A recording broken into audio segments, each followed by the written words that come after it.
How to fix a broken planet, an emergency healthcare plan for planet Earth. Now, among all the world's many pressing health issues and needs, the most urgent of all is a plan for human survival. At present, no nation or international body has one. What we currently have is a chaotic road to avoidable disaster, driven by 10 vast interconnected threats, which are all the result of human activity. These threats have been carefully documented by science worldwide over more than 50 years. They show that the human capacity to inflict mass harm on ourselves, our health and our well-being, and that of the planet as a whole, has increased exponentially since World War II. Collectively, they menace the future of human civilization, and certainly its health and its ability to survive. They are all driven at core by the same four factors: overpopulation, overconsumption, overpollution, and money. The science is in. We've wiped out 2/3 of the world's large animals. Several studies show that extinction rates are now more than 1,000 times above normal background levels. Humans and our livestock now make up 96% of all life on land. We are wiping out forests, wetlands, grasslands, and ocean life at rates never before seen, and creating new deserts, toxic and uninhabitable regions. We are, in effect, collapsing the Earth's life support system, the very thing that keeps us alive and healthy. We're losing fresh water, topsoil, fish, forests, and other key resources at appalling rates. Human consumption of material resources is skyrocketing, from 29 billion tonnes a year in the 1970s to 101 billion tonnes a year last year, to 170 billion tonnes projected in 2050. All these resources come at a huge cost to our own health and our well-being because of the damage and the pollution that they cause. There is already a world freshwater crisis, and it can only grow more severe. There is a crisis in our farming soils, which nobody seems to want to talk about. We are felling forests and clearing land as if there were no tomorrow, as may very well be the case. We are killing large parts even of the oceans. We now use an entire year's worth of resources from our planet in just 7 months. We are poisoning everyone and everything on the planet every day, especially our children. Our chemical emissions, at over 200 billion tonnes a year, are our biggest and worst impact on the Earth, on its health and on our own. See my talk at this conference last year. Human chemical emissions are 5 times larger than our climate emissions, and they kill around 13.7 million people every year and cause the loss of 600 million years of healthy life annually. This is the worst act of preventable mass homicide in human history. It's 2 or 3 times worse than World War II, for example. Yet few people seem serious about stopping it. The flood of chemicals, nerve poisons especially, is damaging our children and their brains. This may be a reason why human IQ is now falling steadily worldwide and brain diseases are on the increase. We're constructing weapons that can better obliterate us many times over. World spending on new weapons is now $2.24 trillion a year. That's more than a quarter of the global health budget. The doomsday clock was lately reset at 90 seconds to midnight, which is the highest risk level since Hiroshima. Even a small nuclear war, say involving 50 to 100 warheads, would kill 2 billion people in the famines and the starvation that would follow the nuclear winter. All countries, including non-combatants, will experience food and health crises as a result. 2/3 of nations want nukes banned, but 1/3 of nations want to keep them. Most women want them banned, but a few men want to keep them. We're shaping a climate that will render the Earth uninhabitable, largely uninhabitable, within a few generations. Climate emissions are rising strongly despite talk of containing them. They will take us past +2 degrees by 2050 and +4 degrees by 2100. Now, at 3 to 4 degrees, world food and water supplies will collapse. And scientific predictions suggest that fewer than 1 billion people, that's 1 in 10 of the population, may actually survive. Humans have triggered a number of tipping points which are causing the Earth to emit more emissions on its own, and there is nothing that we can do to stop this. Most frightening are the 5 trillion tonnes of methane, which are now locked into tundra, into peat swamps, and into the seabed, and which are now starting to vent. We're building dangerous new technologies over which society has absolutely no control.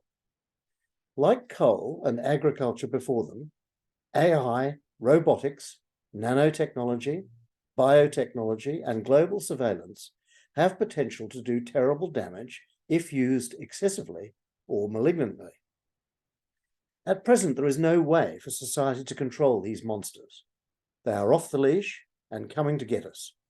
Several of them, like nanopollution and gain-of-function biotech, have dire consequences for our health and that of the planet. We currently throw away nearly half our food, and we ruin the planet trying to grow more. That means half our farmers are actually feeding nobody. It's a sobering thought. The present food system is not sustainable because it is destroying the very soils, the water, the climate, and the ecology on which it depends. However, global demand for food is poised to double by the 2060s. Now, food security is the Achilles heel of modern civilization, something that few governments seem to understand. There is an urgent need to completely rethink the way we humans produce food. The world population has tripled in the last 75 years. Every year we try and cram another 80 million people into lifeboat Earth, and this is driving all the other threats. However, human fertility is declining in most countries, thanks to women. Peak population of about 10 billion could possibly occur in the 2060s, and a slow decline would then follow. However, 1/3 of a billion humans are now fleeing overcrowded countries into more stable ones every year, and there are warnings that the human tide could exceed 1 billion if disasters and wars continue to multiply. No country can withstand such a tsunami. Somehow we have to get the human population back in line with what the Earth can realistically carry in the long term. Now, there have been 7 pandemics since the year 2000, and there is mounting concern about a possible 8th, the potential transfer of avian flu to humans. All pandemics are the result of human behavior: overpopulation, mass travel, overcrowded cities, dense gathering places like schools, sports arenas, cruise liners, and nightclubs all help to spread disease. Science also persists in carrying out some very dangerous and foolish experiments designed to artificially create more deadly viruses. These are without societal or ethical oversight. We are now unleashing a new plague, usually from a ruined rainforest or something like that, every 2 to 3 years, and spreading it worldwide like wildfire. 90 new diseases have crossed from animals to people in the last 75 years, though not all of them led to pandemics. The World Health Organization warns that bigger and worse plagues than COVID are likely. Collectively, the world is not doing enough to prevent them. And we lie constantly and continually to ourselves about it all. The fossil fuel sector has established purpose-built lie factories and every year spends billions of dollars poisoning the well of public information, lying and spreading confusion about climate and the environment. Other corporate sectors are copying. Media organisations that specialise in spreading lies have arisen. They have discovered that misinformation is a great way to make money, because there are large audiences of people who, for whatever reason, prefer lies to truth. And this attracts corporate advertisers, who thus pay for the lies to be spread. All this is polluting civil debate in democracies and autocracies alike, around the world and on social media, leading to widespread confusion in the populace and paralysis in government. The decline in human intelligence means that more and more citizens are unable to distinguish between truth and fiction. This is undermining democracy and is guaranteeing bad governance. The inability to tell fiction from reality means that more and more humans are unfit for survival, because they simply do not understand what is going on and how to fix it. Instead, they repose their faith in utter nonsense. For humanity, misinformation could become as deadly in the long run as a nuclear war, a point insufficiently understood by governments or society at large. Now, none of these are the actions of a wise or healthy species, or even maybe an intelligent one. A creature that wanted to survive would not devote most of its energy and most of its wealth to activities that undermine its health and its chances of survival. Yet we humans are doing just that. Our governments and our corporations seem paralysed, unable to grasp the magnitude of the overwhelming, interlinked risks that are engulfing us. They certainly lack the essential skills to do so. As a result, humanity is just spinning our wheels instead of getting on with solving our problems. Now, the 10 megathreats I have listed are all connected. That means they cannot be separated or solved one by one. They all have solutions, and they must be solved together at the same time. Solving them one at a time will not work. All of them are consequences of the sheer scale of the human enterprise: overpopulation, overconsumption, overpollution, and money are the main drivers. Mostly, they stem from that 101 billion tonnes of resources that we now devour every year to support our lifestyle. That's 12 tonnes for every human on the planet. And the damage this process causes to the health of the entire Earth and to ourselves. Now, look, the good news is that solutions to all these threats already exist. That is why I wrote How to Fix a Broken Planet, so that people would know that this complex problem is amenable to solution. Also, so people will know that there is a lot that we can each do in our own lives about it as individuals, as well as members of a larger society. These threats must all be solved in ways that do not generate fresh perils or make other threats worse. We have the brains and we have the technology to save ourselves. The bad news is we do not have the governments, the leadership, or the will to do so. No government on Earth has a plan for overcoming these risks and securing the human future, as the Council for the Human Future has several times warned. Most of them are not even aware that such a need exists. So poorly do they understand the message of science over the past half-century, and so effectively have selfish interests managed to mislead, confuse, and frustrate action. In the book, I explain the scientific understanding of these risks, but more importantly, I list all the main solutions which governments, companies, and individuals can take in their work and in their own lives to make ours a safer, healthier, more sustainable world. This amounts to a first draft for a world plan of action for human survival. It isn't the complete answer. No short book could provide that. And they aren't my ideas, I hasten to add, but they are those of scientists worldwide who have studied and thought deeply about these issues. It is therefore an outline of what the world's wisest minds now consider we must do in order to survive on this planet in the long run. It shows that thinking and acting our way out of the biggest crisis ever to face humanity in all its history is entirely possible. Furthermore, it is positive. It encourages hope, prosperity, healing, and opportunity. Among several hundred solutions proffered by policymakers, governments, companies, groups, and individuals, here are the top dozen. They should not surprise anyone who has thought objectively about our situation.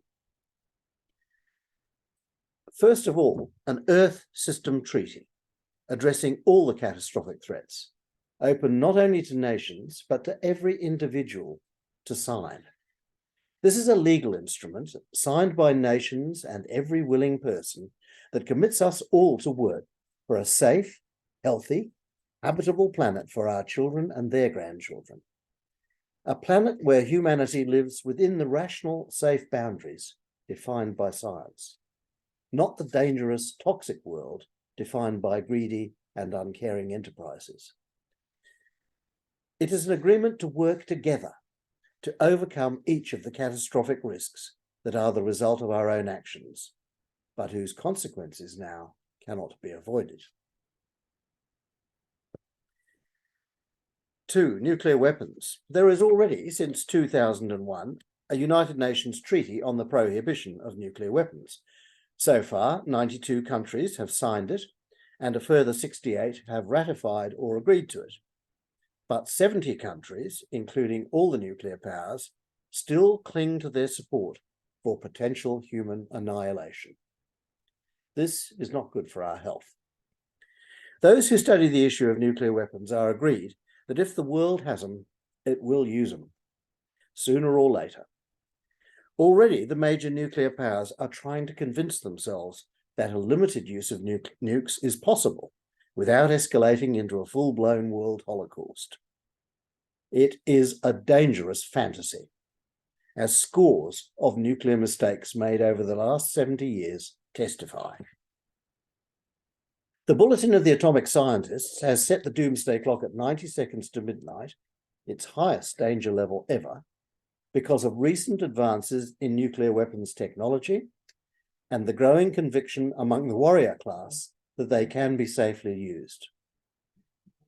Quite simply, if humanity is to survive a civilization-shattering conflict during this century and potential annihilation, then every country on Earth must agree to eliminate these weapons and all their technology.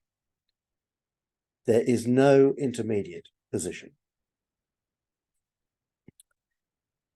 3. We need an end to the use of fossil fuels to stem both climate change and global poisoning. Leading climate scientists now consider that humanity must end its use of fossil fuels, that's oil, coal, gas, and tar sands, by 2030, or else we face an out-of-control climate and an uninhabitable hothouse Earth. Gradual reform and slow transition will not work. Current greenhouse policies are far from what is needed in almost all nations. Without such a goal, the soaring costs of climatic turbulence will destroy the world economy and kill millions. However, a bonus from eliminating fossil fuels is that the largest source of poisons on the planet, the one killing 14 million people every year, will also be eliminated. Thus, ending the use of fossil fuels is the greatest public health measure we could possibly take, greater even than supplying clean water to all. It would represent the biggest advance in human health and well-being in history, and it needs to be considered in that light.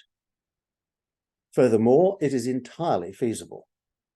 Clean energy, green chemistry, zero waste, green oil, hydrogen, and plant-based medicines are already available and can replace fossil fuels in most applications, whatever the oil lobby may tell you.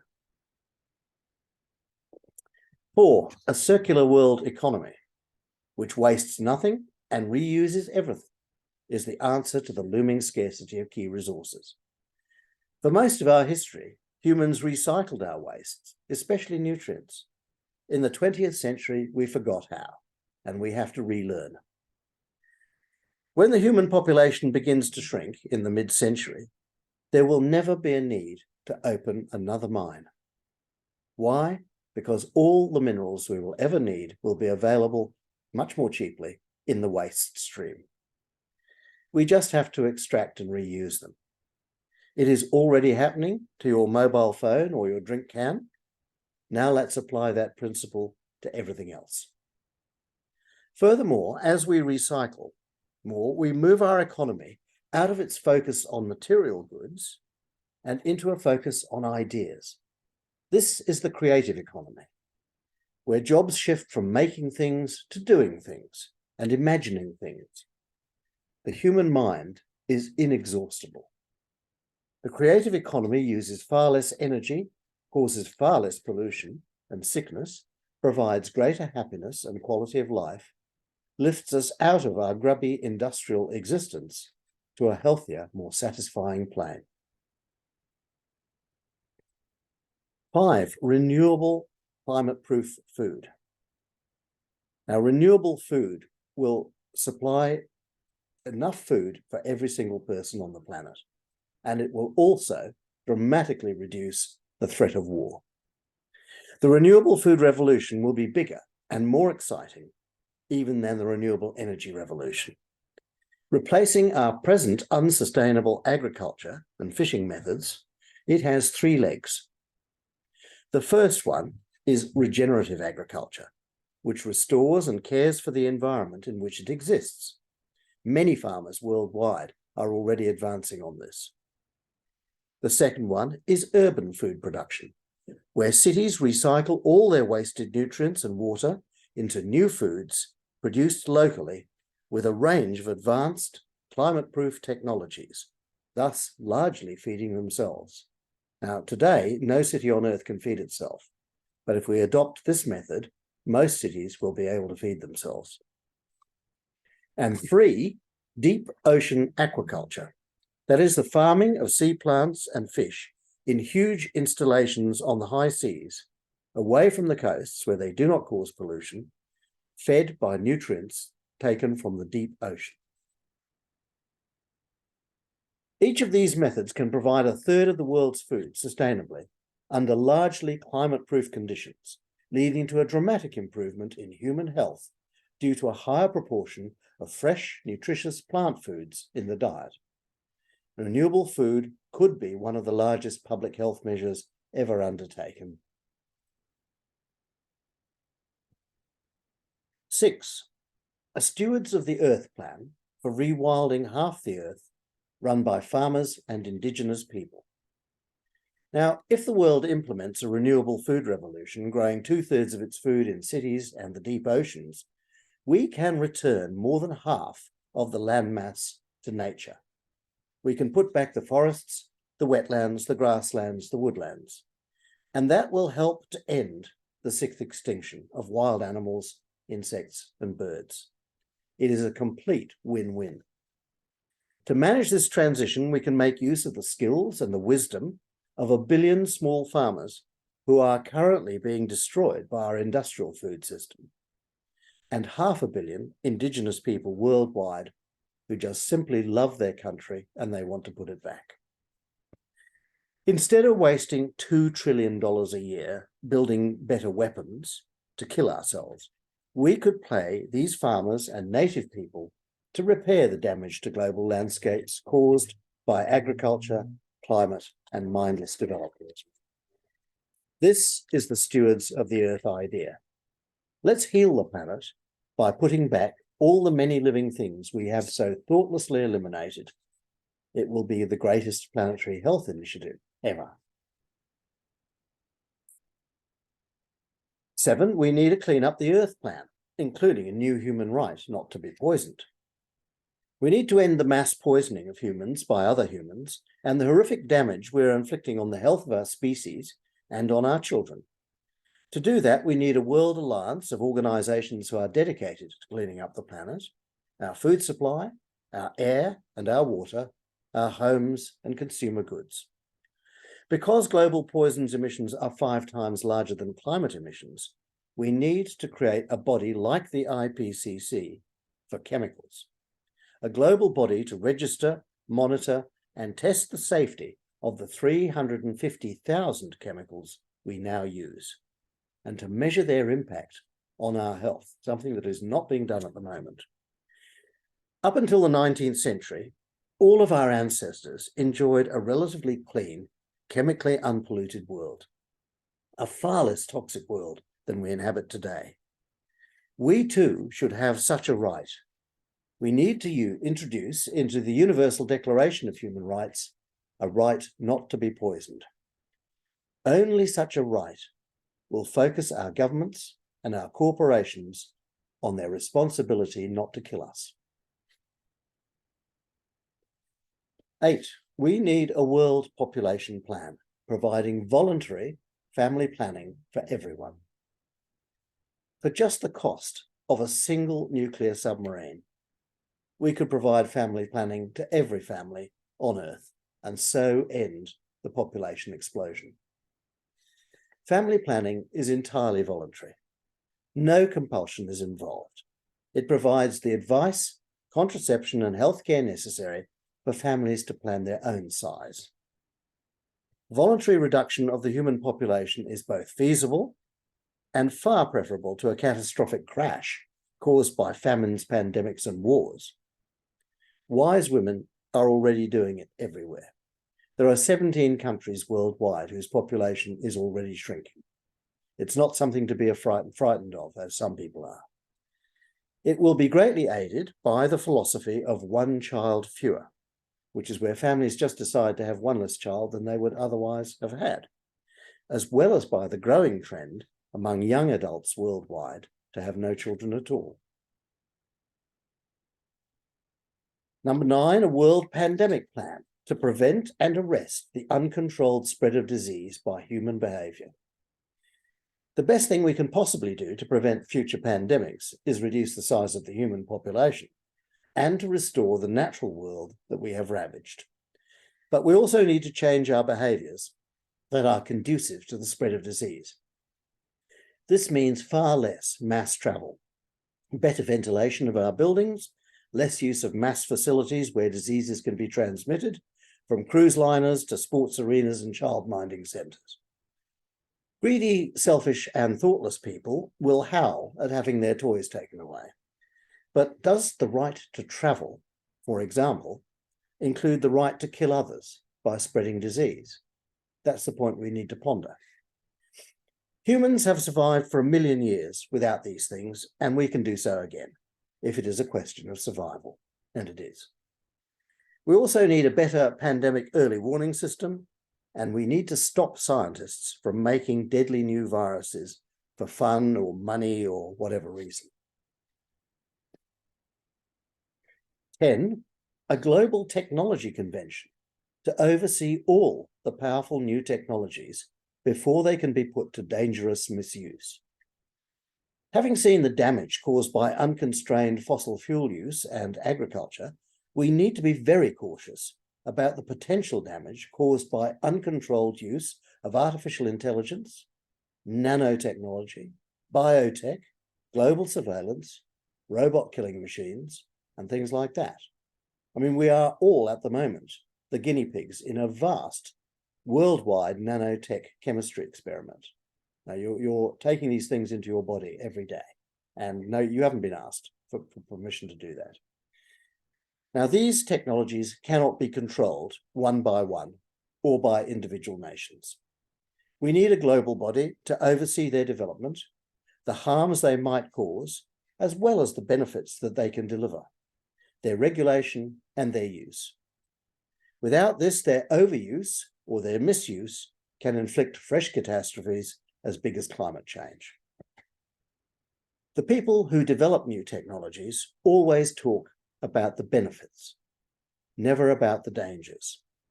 In other words, they lie by omission. We need a world oversight body that does look into these things and that warns us about the dangers in good time to act. We need a World Truth Commission to expose the liars and their lies to public shame. Now, throughout history, one of the most effective ways to control rascals has been public exposure and shaming. With the spread of misinformation now crippling government and endangering the human future, we need a body, a world body, to expose the liars and the wrongdoers. A World Truth Commission is a body charged with fact-checking the more outrageous claims of politicians, billionaires, corporations, and other people in power, and exposing those who abuse their position by misleading the public. We also need a world body that tells us which websites or which corporations, media or organizations we can trust and which we cannot, based on their public statements and on their behavior. Now, as individuals, we don't have time to check up on every corporation whose goods we may want to buy, or every politician that we see on the television. But it is an essential role in protecting the public and good governance. Number 12, we need an Earth standard currency to try to correct the rape of our planet by an infinite supply of otherwise completely imaginary money.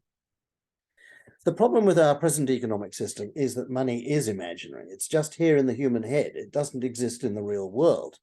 We have an infinite supply of that money because we keep on printing more and more of it. And that means that we are going to run out of planet long before we run out of money. An Earth standard currency is not based on the say-so of governments, central banks, or the wild gambles of the money marketeers. It is based on scientific measurement of all the things that the Earth uses to support life. That is, a breathable atmosphere, healthy oceans and forests, a clean environment, etc. It is far more trustworthy and valuable as an exchange method than our present system. Its value will go up as our management of the planet improves, and down as we damage the Earth and its ability to support life. It makes all of us investors in a safer, healthier, more sustainable planet.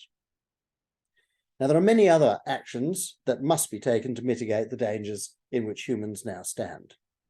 The best of them are outlined in How to Fix a Broken Planet. At the heart of this, as I said before, is an Earth System Treaty, a legal compact by all of us, by all the world's people, which commits all those who sign it to working together for a habitable Earth and a healthier human future by addressing all 10 of the megathreats. The treaty would commit us to living within the safe planetary boundaries defined by Johann Rockstrom and his colleagues. The answers to the human emergency do not lie in business as usual, in government procrastination, in the corruption of public discourse, the poisoning or overheating of an entire planet, or the destruction of nature. They lie in employing the chief attribute which has assured human survival for the last 1,000,000 years, in wisdom. That is the ability to read the future and take action in good time to achieve a better, safer, healthier outcome. Self-evidently, the world's governments intent on the rivalries of yesterday are not yet interested in this or able to achieve it. Instead, it has to be driven by the wishes and concerns of 8 billion humans united by a desire for their children and grandchildren to survive on a world that has not been reduced to a charred ruin by human negligence and greed. Today, we have the means. By 2030, all 9 billion of us will be online, We can, for the first time in our history, join minds across an entire planet to secure our future. We can think together as a species, share ideas about what is to be done, encourage one another. Saving our common future will be, without a doubt, the greatest and noblest undertaking in the long ascent of human aspiration and achievement. It is a task worthy of us all, and which cannot be completed without the cooperation of all. I urge you, I implore you to get behind it. Ladies and gentlemen, the Earth is a lifeboat, sinking under the pressures of overcrowding, limited resources, and fearsome demand. We either row it to safety together, or we go down together. The choice is stark, and it is now before us. Thank you.